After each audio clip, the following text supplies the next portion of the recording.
Hello and welcome to Season 2 of Teacher Talk, the podcast for teachers who are lifers but still want to have a life. I'm Jared, and as always, I'm joined by my partner, Johanna. Hey, Johanna. Hi, Jared. What are we going to talk about today? Making time for you. Making time for me. Not you, but like the teacher. Who? Like teachers. Yes. Me. Making time for themselves. Probably, if they are like me, as the school year continues, this workload slowly starts to increase and you don't notice that all of a sudden you don't have enough time. Can we talk about this? Like you're going to go take a walk? We did, but now we're going to talk about it like you're in the thick of it and some ways to take things off your plate. All right, lay it on me because I'm a busy person because I'm too busy teaching. Yeah. I need quick, precise analysis on how to fix that. You are going to keep track of everything you do for one day. Keep track of everything? Yep. Why? Because you need to figure out where your time is going. Okay. And then what do I do? Preferably pick another couple of days and do that again. But Just get it's a better, really hard. Better sample. Yeah, it's really, really hard. Like as someone who does it and as someone who advises teachers to do it in the courses that I teach, it's excruciating to keep track of where you spend your time. Yeah, I believe that. But in the long run, if this process helps you save some time every day for the rest of the year, it will. Then it's worth quite a bit of cost on a day or two or three to measure it. Yes. So you keep track of it all. Then you need to sort it into what got you the biggest bang for your buck. Value adding. Yes. And be careful because you'll want to write things down like from 1 to 2, I instructed students. That will not work. We need to know, were you doing individual talking? Like you want to be very, very specific. Create codes for yourself so it's easy to track what you did, but you need to keep track. Like codes, you mean like a shorthand? Yes. Yeah. Like if I write a 1, it means I answered an individual student question. If I like create things you know you're going to do all day long and then be very specific. Got it. Okay. Any other pitfalls on what I'm not going to fill out right? Nope. That's the main thing is that teachers will try to lump it into like hours or half an hours or 15-minute chunks. That is not what you want to do. Because what you're going to find is that you toggle from task to task a lot and that things aren't grouped. So you're going to find things like you check your email 25 times. You're going to find that you give the same direction to 5 students over and over and over again. You're going to find that you get tired and so you don't do something, or that you, during instruction, you just kind of meander. Okay.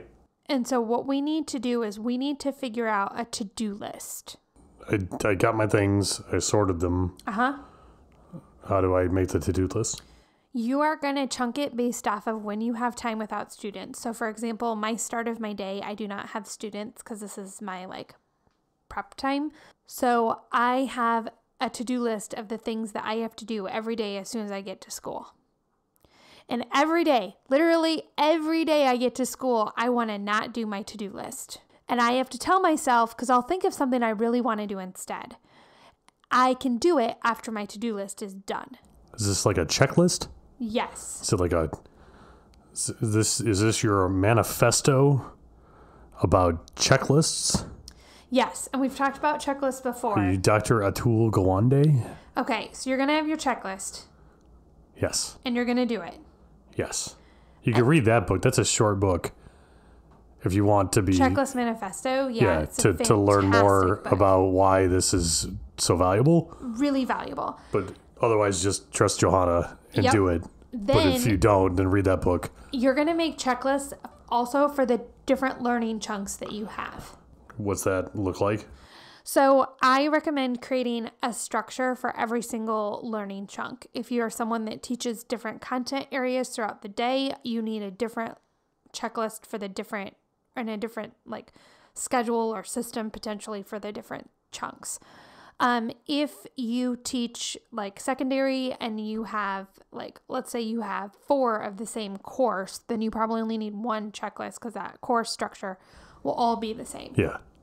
But you need the list of what is going to happen in every single class, every single day. Like, does it vary from day to day based upon the content, or is it more general than that? You want to keep it as routine as possible because the routine will make you very efficient, even if you switch out the component. So, like, give me an example of a learning checklist. All students come in and complete what old school is like called the bell ringer. After that, we review the work from the time before. After that, there is whole group instruction. I'm making this up, but there's whole group instruction. It lasts 10 minutes. After that, it is small group instruction, 2 chunks of small group instruction, and independent work time. After that, it is getting out agendas and planners and writing down work or obligations for the next class time. After that, it is cleanup, organization, and relax. Do you have times on these? I actually do have times on these. So you have basically an agenda for yourself for all your classes? Yeah, we got an email about this because a teacher wanted my specific one. She had seen it in one of my videos. And so I need to make it generic so that other people can use it. Videos that you can watch from your personal webpage, which you've created? It's on a list. I'm working on it. Let's put that on your agenda. I am working on it. The problem is that I get these emails like this week I got one for this, and then I also got a question about the bell ringers. Could I share those? And so it's like trying to put priorities. But it will become habit to do the list. And then once it's habit, it's like you almost don't need the list anymore. And it becomes very overwhelming. But the question is, do you want to work contract time or do you want to work 2 extra hours a day? So if you want to work contract time, then you have to do the hard lifting of sticking to the schedule that you create for yourself and letting it become habit for you and the students. Yes. Okay. Because otherwise, you will waste time and you will be at work a lot and you will get burnt out and you will not like your job and then you are of no use to anyone. Why does this make such a difference, this checklist For method? example, or agenda method? I check my email twice. I wish I only checked it once, but I check it twice. Most teachers check their email like 20 times a day. Why? Email is somebody else's to-do list because it's their bored habit. The kids are working on something. They know they only have 2 minutes until they can do the next thing. They don't have anything that only takes 2 minutes, so they check their email. Sure. But don't do that. Don't do that. What do you do instead with those 2 minutes? With those 2 minutes, I never have just 2 minutes because of the way I chunk stuff together. So like everything's in a chunk, so I don't have 2 minutes downtime. I have it reorganized so that I have a purpose. So for example, when my students are doing essentially what is the bell ringer work, that gives me approximately 4 minutes where during that time, I make sure my classroom is cleaned up correctly so that it's not like by the end of the day, it's a train wreck in my classroom. Got it. So like I am trained that during that time, I take care of any last minute pencil that was left out or piece of paper that wasn't thrown away correctly. Or I drink my coffee because me not drinking my coffee is that literally on your list? I actually Just drink coffee? I don't have that on my list. I should have that on my list. So, but the idea is you don't have a whole bunch of 2-minute segments that are useless for anything that add up to 2 extra hours? No, and part of the reason that I have the bell ringer is because by making this list, I realized I was constantly, like, as the day went on, I got more disorganized. And so I needed to create a structure that gave me time to just deal with those little odds and ends. Okay, so you could do all of this, and then you still are working outside contract time. Well, then what do I do it for? Well, then it's time to cut things from the list. Oh. This is where I'm at right now. I am working more than I should. I am working more than contract time. It is true. This year, my list didn't work. People are going to abandon the podcast. You're a hypocrite. It's all lies. Well, here's the hard part. And what's funny is I teach a course where this is what is hardest for teachers. I have to come up with things that I'm going to say no to on my list. I'm going to But you already sorted it doing it by how valuable you thought the activity was, right? Yes. So you go to the bottom of the list and start crossing stuff off. It's that easy, right? No, it's not. It's super hard. It's super hard. It's super hard. I know what I have to take off my list, and I don't want to, Jared. I don't want to. So what do you do? Well, one, you get an accountability partner, which is part of why we're doing this episode, is so that you can make me get myself back to contract hours because I need to. Okay. Accountability partner. Yep. Because I don't want to. I have known since October that I needed to take these two things off my list. And currently we are recording this in the end of December. And I still have not taken those two things off my list. Yeah. Yeah. Because it's hard. It's like going to the doctor and being the patient versus being someone that's a friend of the patient to observe and ask questions. It's hard to both be the person that's involved with the thing and think rationally about the thing at the same time. The two things that need to come off my list, one of them I'm not sure should come off because I do think it helps with student learning. When I organize my list, I need to reorganize it in order of what gives me the biggest bang for my buck as far as student learning. And so I might have to find something different to take off because I do think this one thing really helps. What it is I sacrifice my lunchtime and I do instruction on Fridays for students so that they can come in and get individualized work time with me or small group work time with me. Mm-hmm. That time then makes me every Friday not able to leave work on time. Right. Yeah. Something about it. I don't know. I've been doing this for years. I mean, I don't know. Maybe my whole teaching career, I've maybe done this on Fridays. And this year, every Friday, I cannot get it together. I love this. This is like a cliffhanger episode. We'll see in the future whether or not you're able to overcome your Friday challenge. The other problem that I have is it creates good bonding for the kids to each other, is I have students that come into my room after school on Wednesdays, and it makes them feel connected to school. It makes them feel good about school. These are kids that this connection is powerful for. They are self-selecting to have more time at school. It does not increase learning. Right. It's hard because it's a soft benefit. But it makes me late. It makes me work an additional hour every Wednesday. Yeah. But maybe it's helping a lot because of the intangible difference it makes with those students. Right, or maybe it's not helping at all because it doesn't really advance learning. Logical me could say well, why not do it on the first Wednesday of the month? Or, you know what I mean? I probably, am I really getting the bang for my buck that the time is going in? I don't think I am. All right. To be determined. So I'm just saying you're going to have things on your list. You're not going to want to do it. But at the end of the day, these kids are worse off if it builds. The exhaustion over your job builds, and then you decide you can't do it. Right. You find yourself looking at other jobs or other career opportunities, and that's not a good sign. Yeah, it's like if you're in a lifeboat and there's not enough food for everyone, you take the people who are going to die anyway and just throw them out. Oh my God.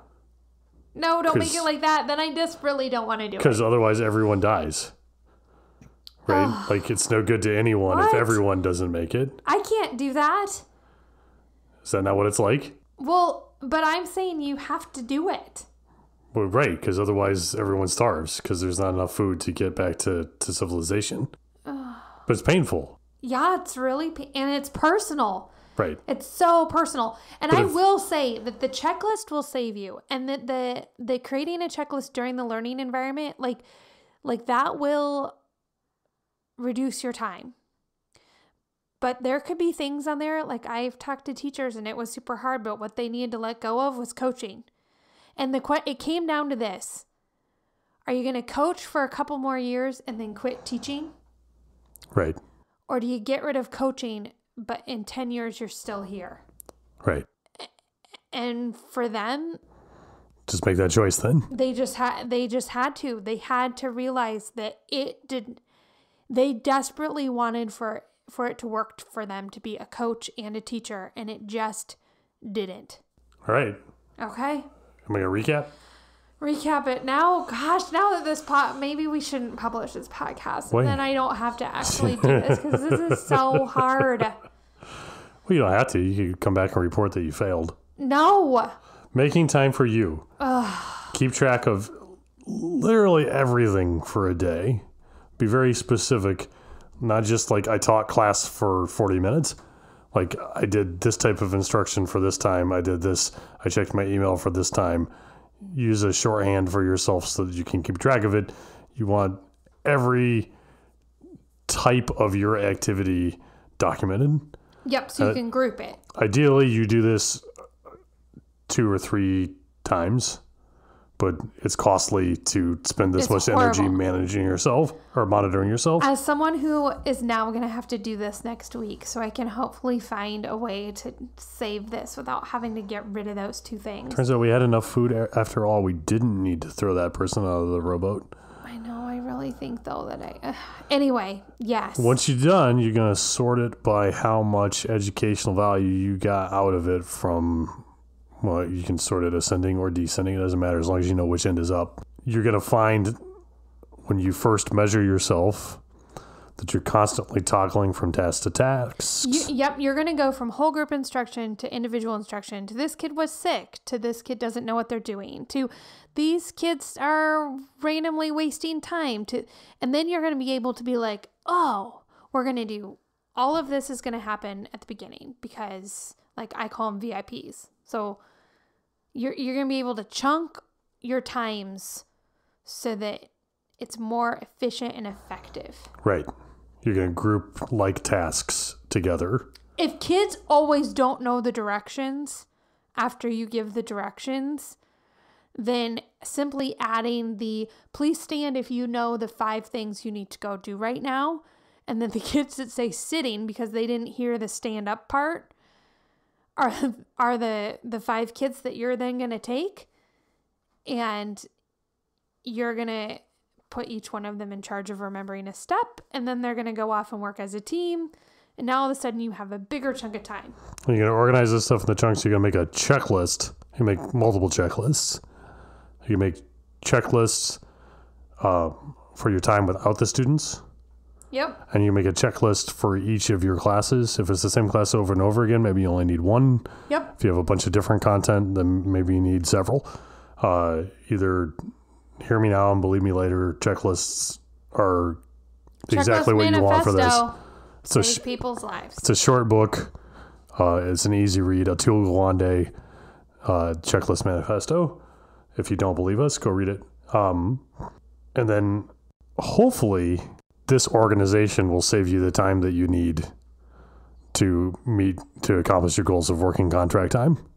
Yes. Like if you have to check student work every single day and then create a schedule or a routine where if it's 15 minutes of work, then you're getting yourself a 15-minute chunk of time to correct that work. Yeah.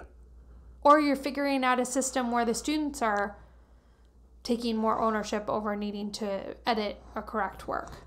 But you may find that you just don't have the time to do all of the things that are valuable. You've created a job that isn't possible to do in contract time. So then you have to figure out what to cross off the list, which is hard and painful. And in a future episode, we'll find out if even Johanna can do it. I will do it. I will do it. We shall see. I will do it. To be determined. That's our cliffhanger. Yes. Well, thank you, Johanna. Thank you, Jared.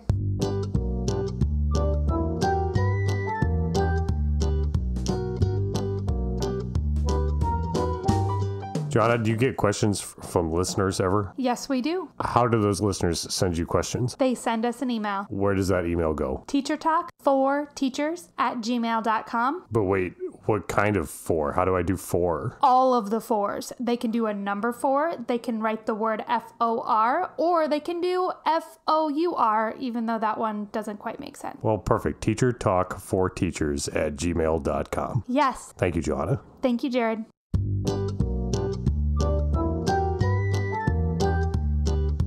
Teacher Talk, the podcast for teachers who are lifers but still want to have a life.